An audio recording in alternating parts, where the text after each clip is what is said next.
اور محمد صلی اللہ علیہ وآلہ وسلم ایک پیغمبر ہی تو ہیں، ان سے پہلے بھی بہت سے پیغمبر ہو گزرے ہیں۔ بھلا اگر یہ مر جائیں یا مارے جائیں تو تم الٹے پاؤں پھر جاؤ گے؟ اور جو الٹے پاؤں پھر جائے گا تو اللہ کا کچھ نقصان نہیں کر سکے گا، اور اللہ شکر گزاروں کو بڑا ثواب دے گا۔ اور کسی شخص میں طاقت نہیں کہ اللہ کے حکم کے بغیر مر جائے، اس نے موت کا وقت مقرر کر کے لکھ رکھا ہے، اور جو شخص دنیا میں اپنے اعمال کا بدلہ چاہے اس کو ہم یہیں بدلہ دے دیں گے، اور جو آخرت میں طالب ثواب ہو اس کو وہاں اجر عطا کریں گے، اور ہم شکر گزاروں کو ان قریب بہت اچھا صلہ دیں گے۔ اور بہت سے نبی ہوئے ہیں جن کے ساتھ ہو کر اکثر اہل اللہ دشمنوں سے لڑے ہیں، تو جو مصیبتیں ان پر اللہ کی راہ میں واقع ہوئیں ان کے سبب انہوں نے نہ تو ہمت ہاری اور نہ بزدلی کی، نہ کافروں سے دبے، اور اللہ استقلال رکھنے والوں کو دوست رکھتا ہے۔ اور اس حالت میں ان کے منہ سے کوئی بات نکلتی تو یہی کہ اے پروردگار، ہمارے گناہ اور زیادتیاں جو ہم اپنے کاموں میں کرتے رہے ہیں معاف فرما، اور ہم کو ثابت قدم رکھ، اور کافروں پر فتح عنایت کر۔ تو اللہ نے ان کو دنیا میں بھی بدلہ دیا اور آخرت میں بھی بہت اچھا بدلہ دے گا، اور اللہ نیکوکاروں کو دوست رکھتا ہے۔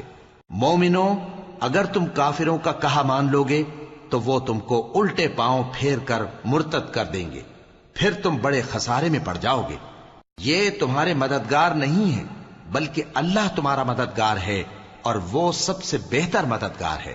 ہم ان قریب کافروں کے دلوں میں رعب بٹھا دیں گے، کیونکہ یہ اللہ کے ساتھ شرک کرتے ہیں جس کی اس نے کوئی بھی دلیل نازل نہیں کی، اور ان کا ٹھکانہ دوزخ ہے، وہ ظالموں کا بہت برا ٹھکانہ ہے۔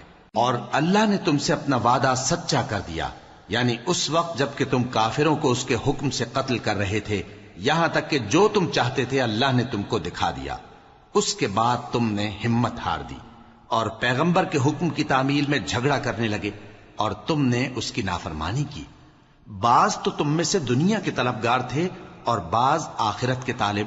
اس وقت اللہ نے تم کو ان کے سامنے سے ہٹا دیا تاکہ تمہاری آزمائش کرے، اور اس نے تمہارا قصور معاف کر دیا، اور اللہ مومنوں پر بڑا فضل کرنے والا ہے۔ وہ وقت بھی یاد کرنے کے لائق ہے جب تم لوگ دور بھاگے جاتے تھے اور کسی کو پیچھے پھر کر نہیں دیکھتے تھے، اور رسول اللہ صلی اللہ علیہ وآلہ وسلم تم کو تمہارے پیچھے کھڑے بلا رہے تھے، تو اللہ نے تم کو غم پر غم پہنچایا تاکہ جو چیز تمہارے ہاتھ سے جاتی رہی یا جو مصیبت تم پر واقع ہوئی ہے اس سے تم غمگین نہ ہو، اور اللہ تمہارے سب اعمال سے خبردار ہے۔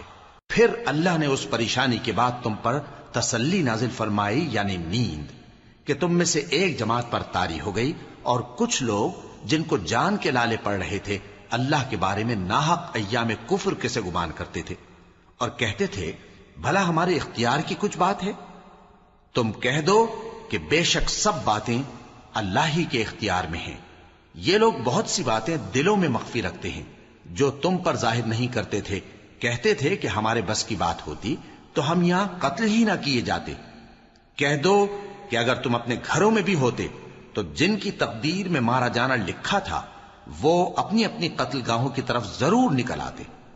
اس سے غرض یہ تھی کہ اللہ تمہارے سینوں کی باتوں کو آزمائے اور جو کچھ تمہارے دلوں میں ہے اس کو صاف کر دے، اور اللہ دلوں کی باتوں سے خوب واقف ہے۔ جو لوگ تم میں سے احد کے دن جبکہ مومنوں اور کافروں کی دو جماعتیں ایک دوسرے سے گتھ گئیں جنگ سے بھاگ گئے تو ان کے بعض افعال کے سبب شیطان نے ان کو پھسلا دیا تھا، اور یقیناً اللہ نے ان کا قصور معاف کر دیا۔ بے شک اللہ بخشنے والا ہے، بردبار ہے۔